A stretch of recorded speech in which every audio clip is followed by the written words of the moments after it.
When we approach an organ console, we see quite a few unusual features. We have not one but two keyboards, and either side we have some stop knobs. And I'll talk about those in a moment. So we have one set on the right and another one on the left. And not forgetting what's beneath, we have the pedal board, which is played by the feet.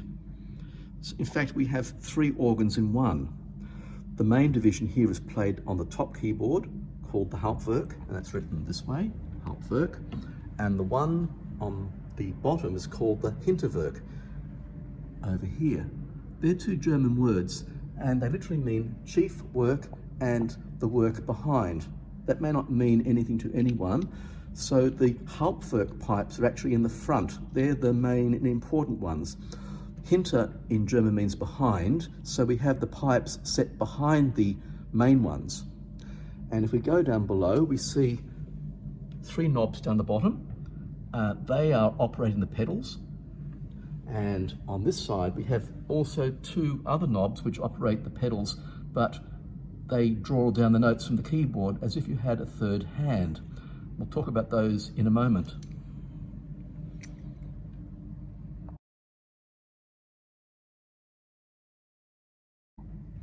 What do these knobs do? Well, let's look more closely and see what we can discover.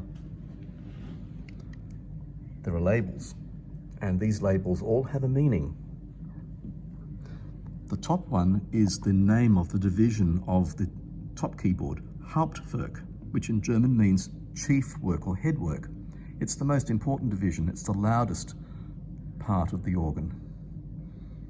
We go below and we see names with numbers after it. And what's this all about? Well, we have the name of the type of sound. Here we have the Holzgedackt, Rauschquint, Terz, Principal. Let's focus on the Holzgedackt, which in German means wooden stopped pipe. We'll pull that one out and let's see what it does. The number refers to the pitch. Now, we look at the old-fashioned terminology of feet, and in traditional organ building, bottom C is 8 feet long, and middle C is basically in the middle where we'd always find it on a piano. So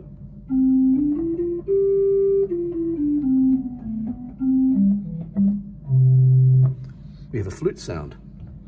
And then we go further up the top here, we have 4. So if you think of 8 and then half that is 4, yes, this one's higher. It's an octave higher.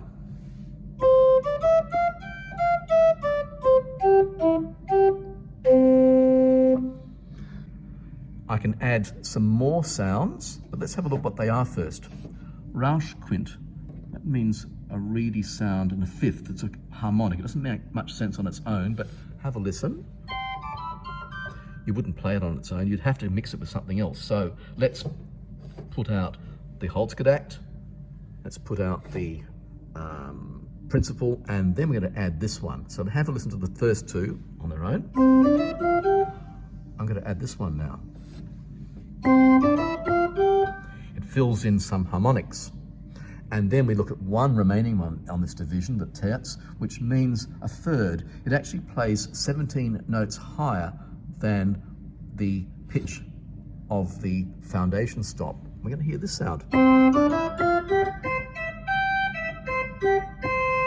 Very good for solos.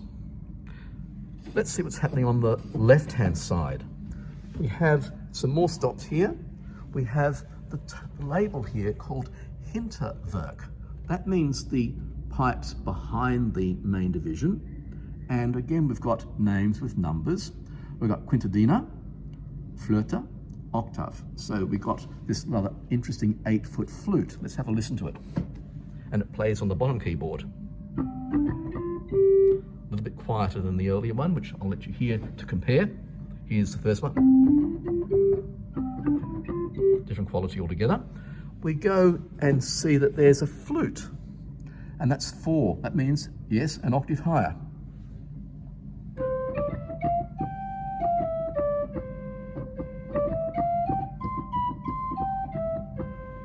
We can combine it with the other,